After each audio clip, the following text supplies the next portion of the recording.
Great job, Dennis. I would like to read a chapter from the BFG written by Roald Dahl.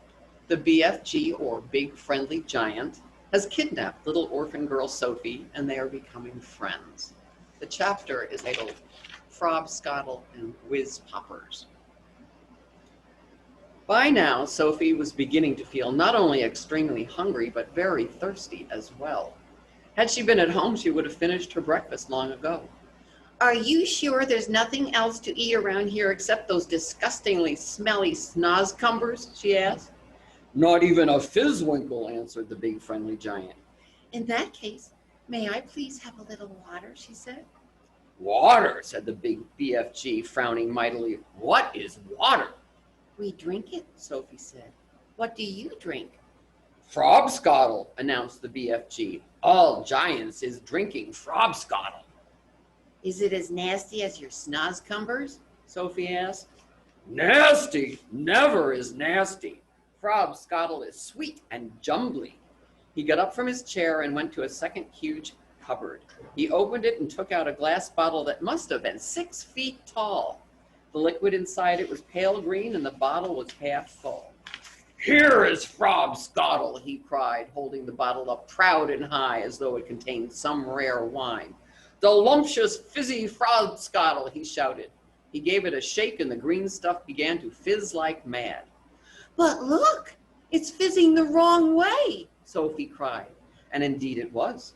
The bubbles, instead of traveling upwards and bursting on the surface, were shooting downwards and bursting at the bottom. A pale green frothy fizz was forming at the bottom of the bottle. What on earth is you meaning the wrong way? Asked the BFG. In our fizzy drinks, the bubbles always go up and burst at the top. Upwards is the wrong way. You mustn't ever be having bubbles going upwards. That's the most flush-bucking rubbish I ever is hearing. Why do you say that? Sophie asked. You is asking me why? Cried the BFG, waving the enormous bottle around as though we were conducting an orchestra.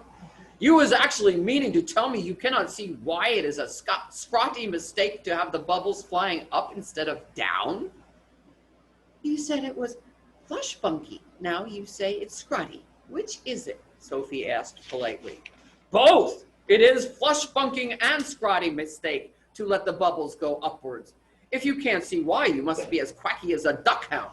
By Ringo, your head must be so full of frog squinkers and buzzwangles, I as fritters if I knows how you can think at all. Why shouldn't the bubbles go upwards? Sophie asked. I will explain, but tell me first, what name is you calling your Frobscottle by? One is Coke, another is Pepsi. There are lots of them. And the bubbles is all going up? They all go up, Sophie said. Catastrophe. Upgoing bubbles is a catastrophe disastrophe. Will you please tell me why? Sophie said.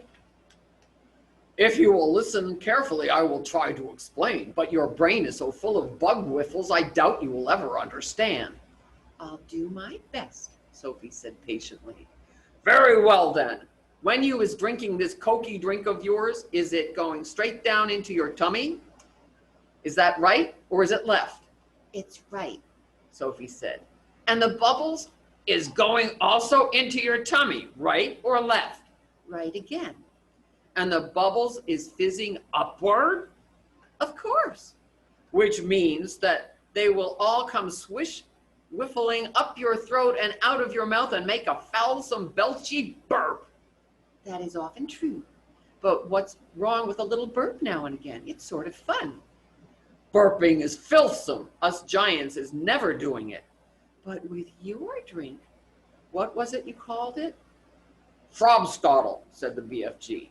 With Frobscottle, the bubbles in your tummy will be going downwards, and that could have a far nastier result. Why nasty? Asked the BFG, frowning. Because, Sophie said, blushing a little, if they go down instead of up, they'll be coming out somewhere else with an even louder and ruder noise. A whiz popper! Cried the BFG, beaming at her. Us giants is making whiz poppers all the time. Whiz popping is a sign of happiness. It is music in our ears. You surely is not telling me that a little whiz popping is forbidden among human beings. It is considered extremely rude, Sophie said. But you is whiz popping, is you not, now and again? Asked the BFG. Everyone is whiz popping, if that's what you call it. Kings and queens are whiz popping. Presidents are whiz popping. Glamorous film stars are whiz popping. Little babies are whiz popping. But where I come from, it is not polite to talk about it. Redunculous! If everyone is making whiz poppers, then why not talk about it?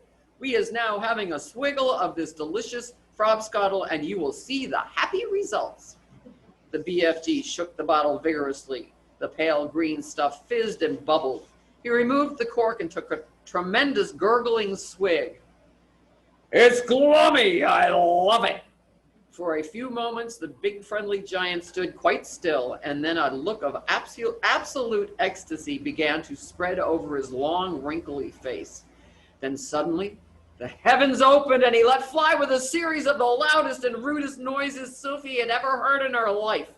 They reverberated around the walls of the cave like thunder, and the glass jars rattled on their shelves. But most astonishingly of all, the force of the explosions actually lifted the enormous giant clear off his feet like a rocket. Whoopee! He cried when he came down to earth again.